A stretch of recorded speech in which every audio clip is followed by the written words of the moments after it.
Cari amici di Visione TV, benvenuti a un nostro nuovo appuntamento e più che altro è uno speciale che oggi vi offriamo perché abbiamo il piacere e l'onore di avere in collegamento con noi il dottor Vladimir Zelenko. Buonasera dottor Zelenko, grazie per essere con noi. Hello, thank you so much for having me.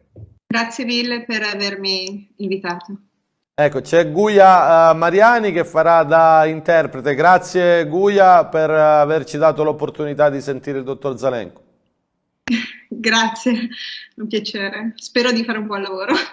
Bene, intanto per i pochi che non lo sapessero, il dottor Zelenko è uno dei medici più famosi al mondo ed è colui il quale ha curato il presidente degli Stati Uniti Donald Trump una volta che il Covid lo ha raggiunto. È una figura che è stata naturalmente attaccata dal mainstream che individua soltanto un solo modello di cure fondato sui vaccini. La prima domanda che voglio fare al dottor Zelenko è questa. A distanza di 1 anno e mezzo dall'inizio di questa pandemia, che è stata raccontata dai media con molta enfasi, con molta preoccupazione, ci hanno detto che il vaccino era l'unica soluzione per uscire da questa tragedia, però non solo non ne siamo usciti, ma la situazione, se è possibile, peggiora. Qual è la sua opinione al riguardo? So after a year and a half, we have been told by the mainstream media mostly that the only way out was to get this vaccine. But now it seems like we're far from that outcome. What is your opinion about this? The solution for this problem is based on common sense. I was the first doctor in America forced to deal with a major outbreak of COVID in an outpatient setting in upstate New York. We had thousands of sick patients. And with God's help, we developed a very effective strategy that was based on common sense, that if you treat people earlier and you identify patients that are most at risk of having complications, and if you start immediate antiviral treatment, they all get better. So okay. That was an obvious solution. And it's been, my data showed an 85% reduction in death and hospitalization. That's been corroborated dozens of times by other peer-reviewed studies. So the solution first is to deal with the problem before it gets out of control. Now, I'm not against vaccines, but I have to make sure that the vaccines are safe, that they work, and that we need them. And under that type of analysis, all the COVID-19 vaccines fail, and we can go into detail why that is. So if there was a good COVID vaccine that could prevent infections and it was safe, I would be in support of it. However, that's not the case. So what we really have is effective pre-hospital treatment and also prophylaxis and prevention that could prevent high-risk patients from getting sick. Ok, allora la soluzione a questo problema è soprattutto il buon senso, il prevenire che la gente vada in ospedale e quindi fermare al più presto la malattia.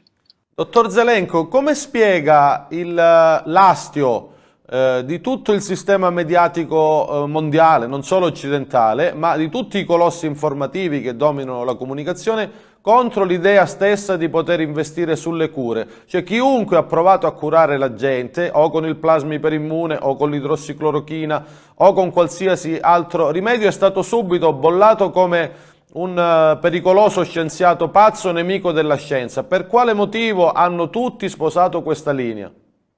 Okay, how do you explain the hostility from all the mainstream media? And scusa, poi la domanda alla fine mi hai chiesto quindi che cosa... per quale motivo tutti quelli che hanno provato a puntare sulle cure sono stati demonizzati, qualunque tipo di cura avessero provato a mettere in piedi, dal plasma iperimmune all'idrossiclorochina? Cioè è chiaro che c'è stato un accanimento scientifico contro l'idea stessa di individuare delle cure. Perché secondo lui? There has been like this total aggression towards all those who propose the treatments. How do you explain this? So it's hard to explain unless you look at the world through the glasses of Stalin. because if you look at the world through the eyes of a decent human being, it will be very difficult to actually understand the dynamics at play. But I'll tell you a story about Stalin, and then go and answer your question. Stalin wanted to build a canal for ships from Moscow to another city. He used the Gulag prisoners to do it. 400,000 died. Their corpses were thrown into the cement, and they were permanently encased and entombed in the canal. And after the canal was finished, it was too shallow. No ship ever used it. So the question was, why was it built? And the answer was so that 400,000 people would die. To really understand what's going on now, why don't you translate the story? Ok, è difficile da spiegare a meno che non guardi il mondo attraverso gli occhiali di Stalin. Mi pare Altrimenti, molto chiaro. Let me explain. Prego, prego. che puoi spiegare? So, everything I'm going to say, I don't want the audience to believe. I want them to listen, and maybe write it down, and then do their own research. Don't make the same mistake with me as you do with the government, and believe things blindly. I think it's your responsibility to take information being presented and use your mind and use your powers of deductive reasoning, and figure out if it's true and if it's not. And everything I'm going to say, I'm going to document and give you sources for the basis of what I'm saying, so that you can go and investigate that information. I think it's very important, because otherwise people are led astray and reach the wrong conclusions. Why don't you translate that first? Quindi io tutto quello che vi dirò qui è che io desidero che l'audience, il tuo pubblico, non creda alle mie parole, voglio che lo mettano in questione e che vadano a trovare le informazioni che io vi presenterò, in modo tale che possano loro stessi verificare la vericità di quello che io vi dico. E questo è molto importante. Tutto quello che io vi darò, anche le fonti, e mi piacerebbe che poi voi poteste andare a fare le vostre investigazioni, perché non dovete solo credere, dovete verificare voi stessi. COVID-19 is an artificially made bioweapon, a weapon of mass destruction. Il Covid-19 è un'arma di distruzione di massa. No one even is debating that anymore. And the reason we know this is that there's a very clearly documented patent trail that illustrates the progression and development of this weapon. The way it started was in 1999 in the University of North Carolina. Dr. Ralph Barrick took a bat coronavirus, modified a surface protein on it, and made it infect human beings. And then we have a patent number associated with that technology of how to transform an animal virus to a human infecting virus. Ok, come abbiamo detto, questa è un'arma biologica e non lo dico io, c'è un trail, una serie di patent, tutto un tragitto di brevetti che dimostrano questo sviluppo. Nel 1999 nell'Università della North Carolina, Barrick, he works with Fauci, right? Ralph Barrick, yeah, he was a colleague. È un collega di Fauci, Ralph Barrick, ha modificato un virus di pipistrello e lo ha modificato per renderlo più potente, e abbiamo proprio il numero del patent, come si chiama, Francesco, il patent? Del brevetto, vuoi dire? Brevetto, ok, non so se si dice anche in italiano patent. Sì. Okay. That's only part of the transition. In 2015, Dr. Ralph Barrick and Dr.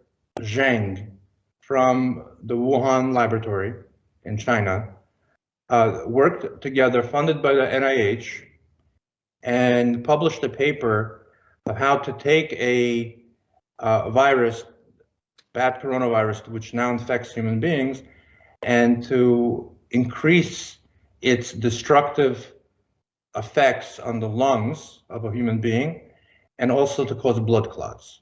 That's what's called gain-of-function research. They gave new function. They created a weapon of mass destruction. And that was in 2015. And then there are several patents associated with that paper that show how to transform a benign virus to a lung-killing, blood-clotting-causing virus in human beings.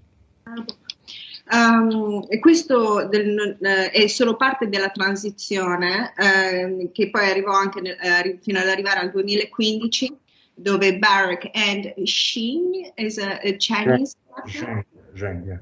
Z-H-E-N-G. Ok, è un dottore cinese, sono stati finanziati dalla NIH americana, che è la National Institute of Health, del quale Fauci è direttore. Ha finanziato come prendere un virus di pipistrello e incrementarne gli effetti negativi, distruttivi sui polmoni e causare anche i trombi, cioè i famosi coaguli di sangue. Questa qua è la famosa gain of function, il guadagno di funzione. Ci sono diversi brevetti associati a questo documento. And so when this virus was released as a weapon with a very, very specific agenda, which was to scare every human being, that every single human being should live in fear, lock down the economies and isolate people from other people.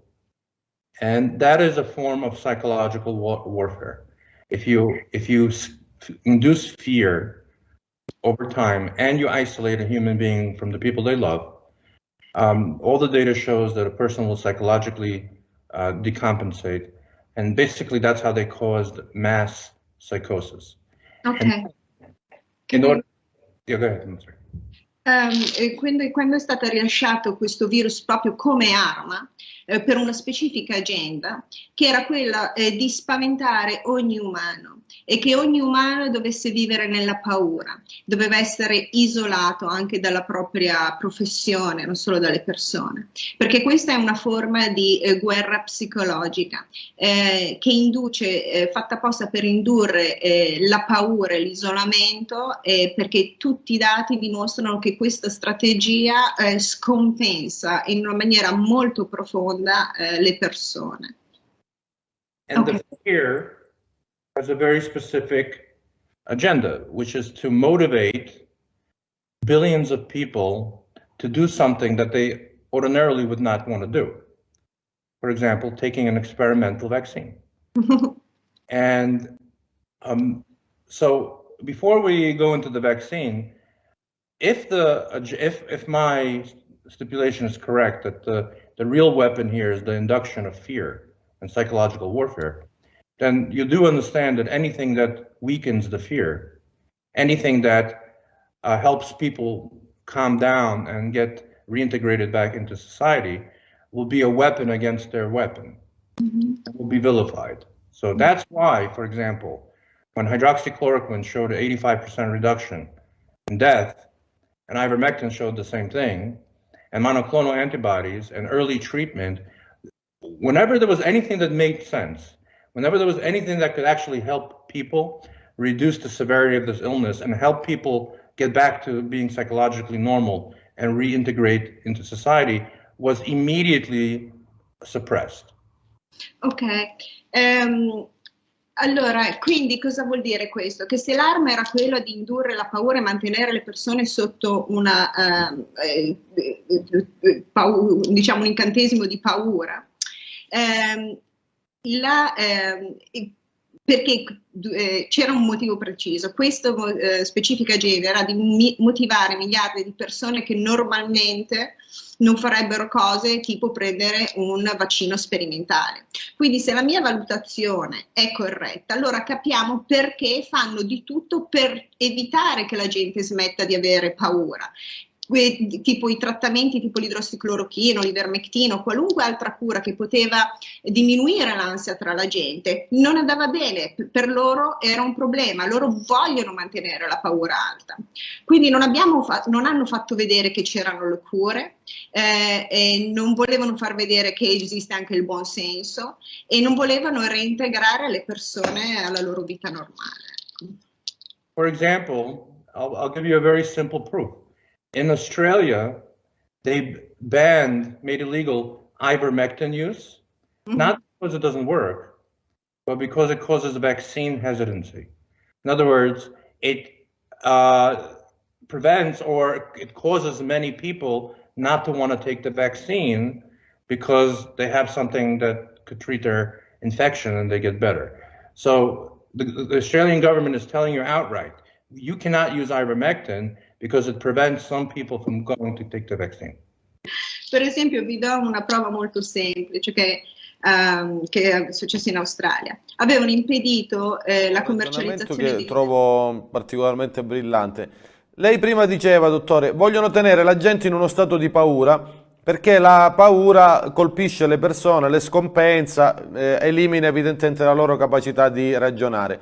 Ma il loro obiettivo è farli vaccinare con questi vaccini a mRNA perché sanno che questi vaccini producono sul corpo dei vaccinati degli effetti che loro perseguono, oppure loro vogliono terrorizzare la gente per finalità di riequilibrio politico e sociale, cioè per cambiare la società e il modello politico. Quale delle due è vera o entrambe?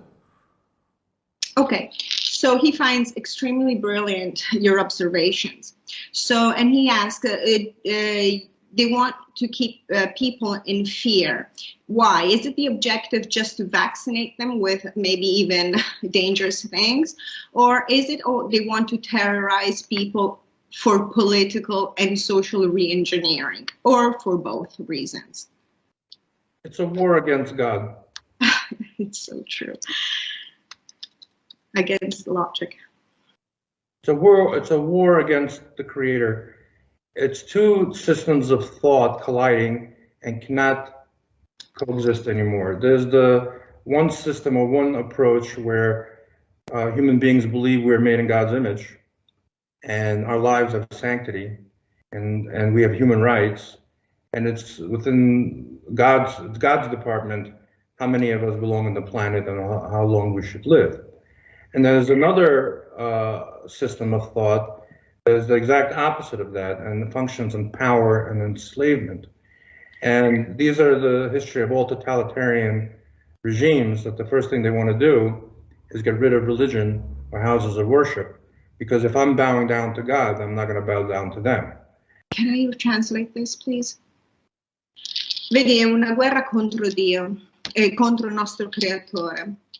Ci sono due sistemi di pensiero che sono in collisione in questo momento. C'è un sistema dove noi crediamo di essere fatti. Un attimo, Francesco, mi si sta scaricando la batteria del computer, arrivo subito. Bene, intanto io insomma non so cosa, ci possiamo solo guardare negli occhi perché io, diciamo, il mio inglese non credo che sia utile per proseguire in piena autonomia questa intervista. Ecco, spero che Guia abbia il caricabatterie insomma nelle vicinanze, mi auguro di sì. In ogni caso il dottor Zelenko fino adesso ha offerto, a mio avviso, un quadro chiarissimo, esaustivo, non solo dal punto di vista scientifico ma anche politico, e direi di più anche un'ermeneutica, una interpretazione lucidissima di quello che sta accadendo, unendo in maniera davvero mirabile aspetti medici, aspetti filosofici e aspetti anche esoterici che sono tipici di questa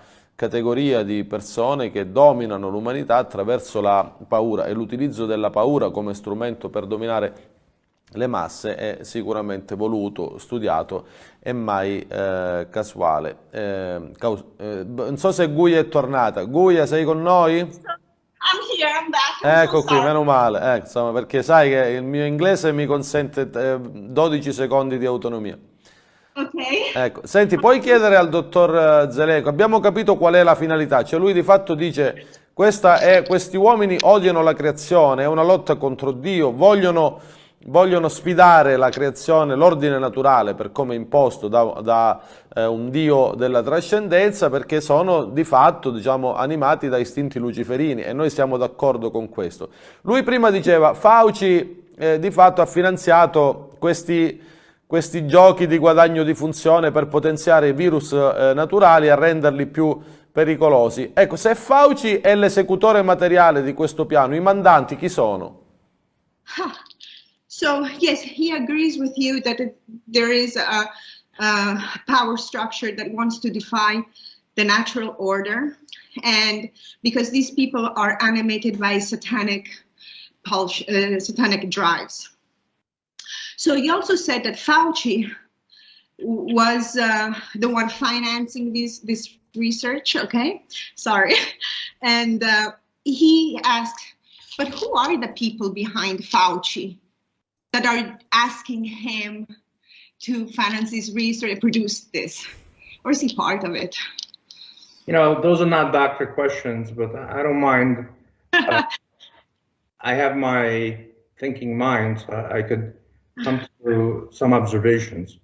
So, for example, in order to be able to do this effectively, to pull off the worst crime in human history, what I call exercise in eugenics or crimes against humanity, mass murder, genocide, whatever term you like. But you need control over different sectors of life. So, for example, you obviously need control over the media, both mainstream and social media, because he who controls the airwaves controls the narrative, controls what people hear, what people see, and by doing so, you can manipulate their thought processes and paint a picture of reality that you want them to see, not the truth.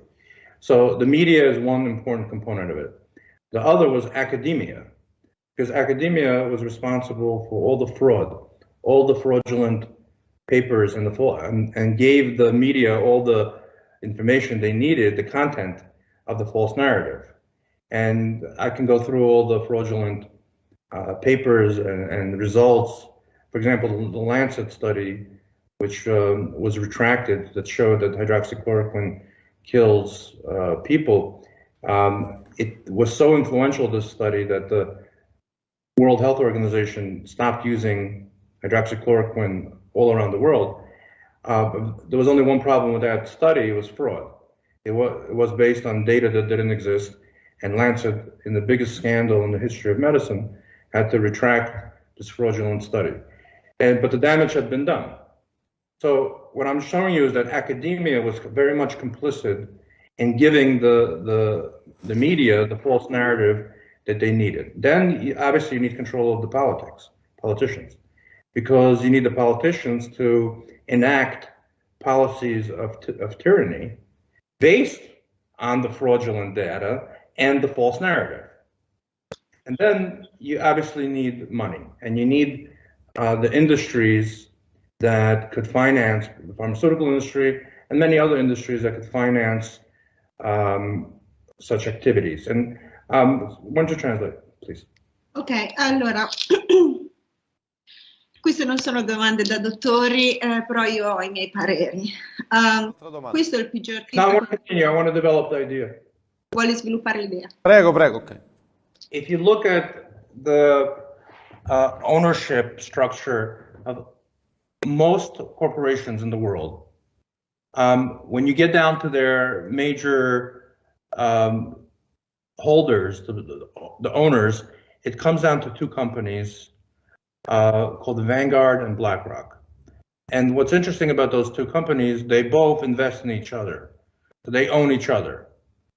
So think in some ways that Vanguard and BlackRock are one company, one monopoly. So for example, they own Pepsi and Coca-Cola. In other words, and they own around $20 trillion of assets. And so wherever you're gonna, whatever sector you wanna manipulate, you need to have a stakeholders or ownership share in those sectors in order to be able to influence them.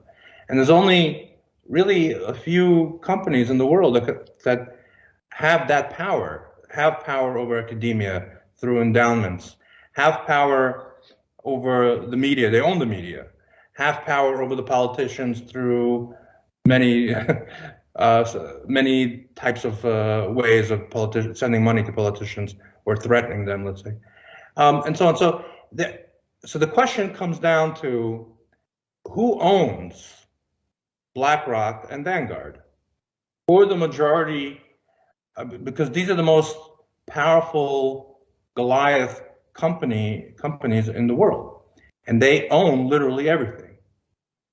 And so the data shows that 70% of the corporate wealth in the world is owned by 150 people. Okay, 150 people? Ok, quindi se guardate... Senti, prego. Now, who really owns those things? It's going to be a combination, in my opinion, of old money and new money. The obvious suspects, the ones that are easy to pick out, are like Bill Gates, George Soros, Zuckerberg, Bezos, and the guy from the Klaus Schwab from the World Economic Forum, and so on. And there are many others, I'm sure, that are the new rich, have multiple billions of dollars and so on, who believe, and this is really the belief of these, what I call devolved pagans, is that they believe that they have reached a certain new level of consciousness and understanding of existence that allows them, or gives them the right to enslave others and to decide who should live and who should die. It's a certain type of pagan mentality that is a direct insult and attack on God consciousness. Sì. Allora, chi sono queste 150 persone? Queste persone di fatto stanno portando avanti un attacco al cuore del cristianesimo.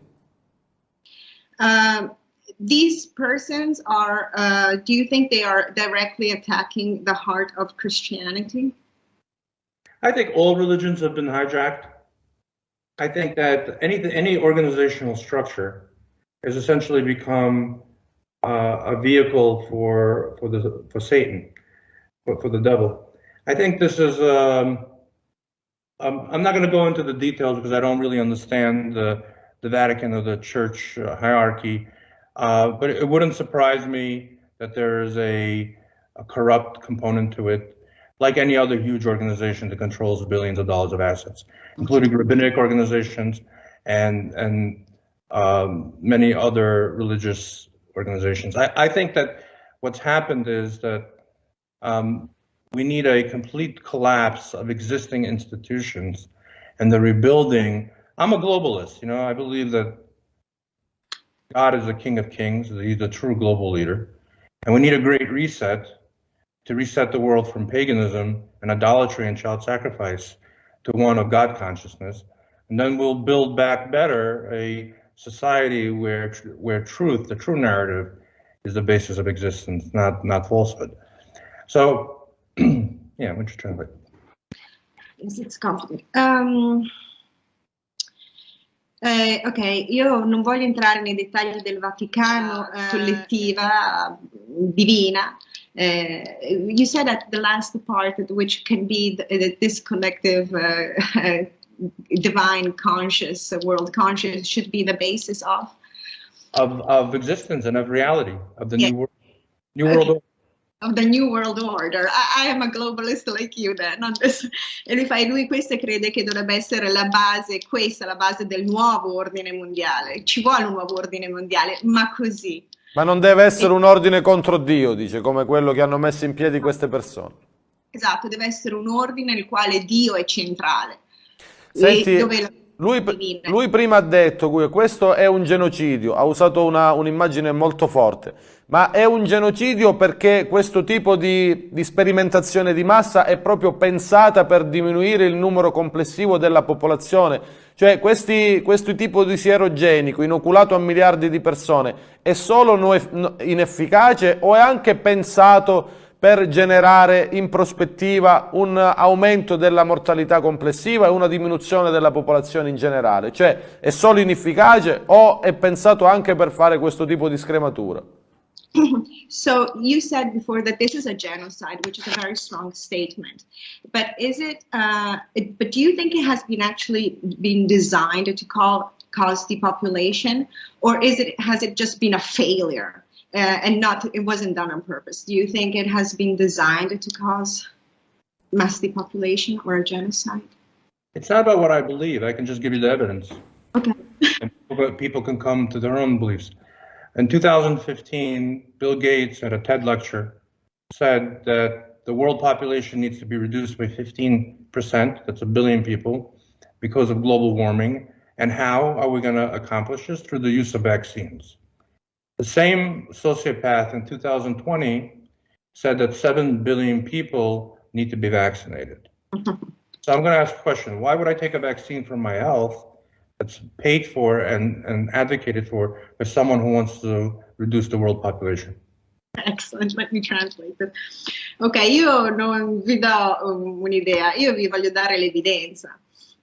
Nel 2015 Insomma, ci vuole un bel coraggio. you need a lot of courage to do that. And another point, in October of 2020, last year, the FDA made a presentation to its internally to its own scientists about the vaccines. And on slide 16 of that presentation, they listed all the side effects. Now, this is in October, 2 months before the vaccines were rolled out on the world stage. So this is 2 months, 60 days at least, before, and the list includes, and I'll forward it to you, death, strokes, heart attacks, seizures, Bell's palsy, multiple sclerosis, Guillain-Barré syndrome, and many other very unpleasant things. Now, it's important what I'm about to tell you. If you look at the VAERS database, which is the United States system called Vaccine Adverse Event Reporting System, it's the platform that allows for doctors and patients to file reports about the side effects that they're experiencing. There was a 100% correlation match between what the FDA presented to its own scientists 2 months before the vaccines were given to people and what the people themselves reported that they were experiencing. What that shows is the following, that this is premeditated mass murder. This is not, oops, we made a mistake.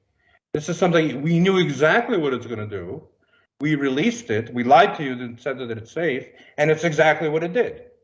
So in America, go ahead, I'm sorry. Go ahead.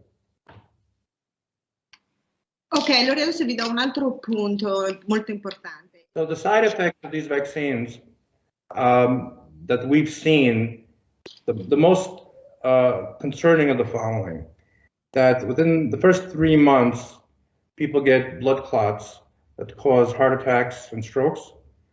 It also causes myocarditis, which is the destruction of the heart muscle in young adults. That's why you see so many athletes and soccer players just dropping dead. And also increases miscarriage rates in first trimester pregnancies from 10% to 82%. That's just in the first 3 months. And that's not to even include the increases in cancer that we're seeing, increases in autoimmune diseases, ovarian dysfunction, and most likely infertility. So these are just some of the side effects and the long-term health effects that we're seeing. Why don't you translate? Allora, nei primi 3 mesi, ok, quindi gli eventi avversi di questi vaccini sono che nei primi, quella importante era anche hanno visto infertilità. Okay, so that's just the safety component. Let's see if these vaccines work. So the way to do that is you look at the three most immunized countries in the world: Israel, Gibraltar, and a nation called Seychelles in the Indian Ocean. All of them have vaccine rates more than 85%, and all of them are having huge problems with different variant outbreaks like Delta variant. It's the worst in the world. So the question is, why are these countries who have vaccinated the majority of their citizens still dealing with COVID? Shouldn't they be protected? Quindi poi e questo abbiamo parlato della parte di la sicurezza, ma adesso vediamo la variante Delta. Now, so it doesn't work in my opinion, and it's not safe. But the most important consideration is something else. Do we need it? If you look, if we look through different demographics, if you look at healthy children, 18 and under, the CDC says their chances of survival from COVID with no treatment is 99.998%. 99.998%. That's better than influenza virus, meaning COVID is safer in kids than flu. And so why would I vaccinate a child with a substance that doesn't work, but also has these horrific side effects, for something that the child has a almost 100% chance of recovery with no treatment? Allora, ora la mia opinione è che non funzionano e non è sicuro questi vaccini, ma la cosa più importante è bisogna capire se davvero ne abbiamo bisogno. Allora, vediamo. It's not for medical reasons. The children are not getting vaccinated for medical reasons because there's no medical need for it. Listen, just because I know how to cut off a hand doesn't mean that I have to cut off a hand if someone comes in with a runny nose. Meaning, I have to know when to use what, and not use it just because I can. So even if we did have a good vaccine, which we don't, but the children don't need it. Now, let's take another group. People that had COVID and have antibodies. Those antibodies, all the papers show, is like 100 times better than the antibodies made by the vaccines. So why would I give a group of people that have the best antibodies possible from your God-given immune system, and why would I inject them something with side effects to make weaker antibodies? Sì, allora questo quindi possiamo dire senza alcun dubbio che non ci sono ragioni mediche per il quale vaccinare un vaccino anche a quelli che hanno già avuto il Covid. Now, if you take the most important group of people are the older people or those with medical problems, because those are the patients that are most vulnerable to COVID. And if you look internationally, the data shows around 7.5% of those patients will die. That's not acceptable and that's horrific. However, we've developed treatment strategies that could reduce that percentage to less than 0.5%. Now, that's also a lot of people, but the question is, see, that's where the question will be, do they need a vaccine? And the answer is maybe yes, because they're the higher risk patients. However, the vaccine has to do more good than bad.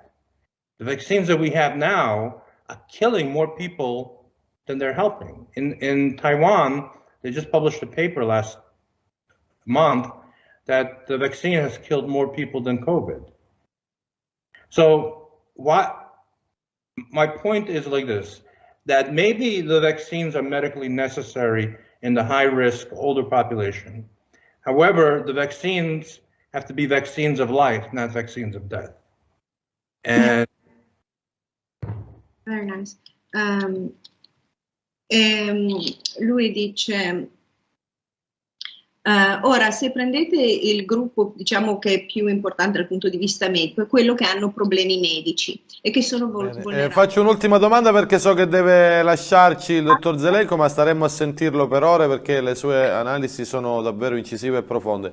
Abbiamo dipinto qual è la spectre che sta dominando questo mondo di tenebra. Cerchiamo di capire se c'è una resistenza di luce, ecco, un catecon che può frenare il male che dilaga. Di sicuro questo catecon non è Papa Francesco, che anzi è uno degli esecutori, dei player più decisi nel fomentare queste paure.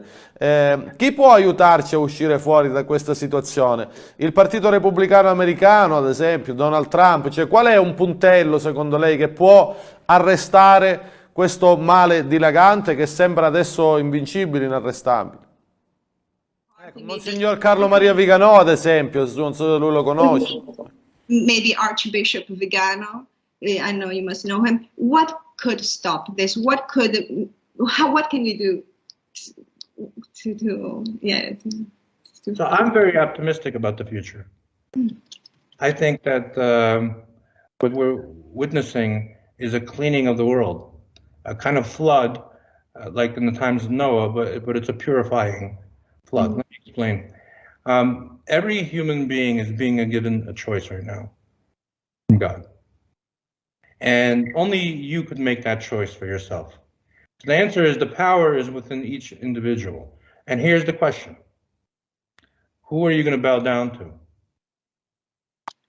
Are you going to bow down to your creator, the God who's making you every second, giving you life out of love, and making you all the time, and you're never alone, he's always with you? Or are you going to bow down to corrupt government, sociopathic oligarchs, and the false promise of this golden calf of the vaccine? Because this is really the choice. Are you going to bow down to God, or are you going to bow down to some cult or other human beings or forces of evil? The choice is yours. The choice is mine. And each individual right now is choosing. Some people giving into the fear and the isolation and running and bowing down to false gods.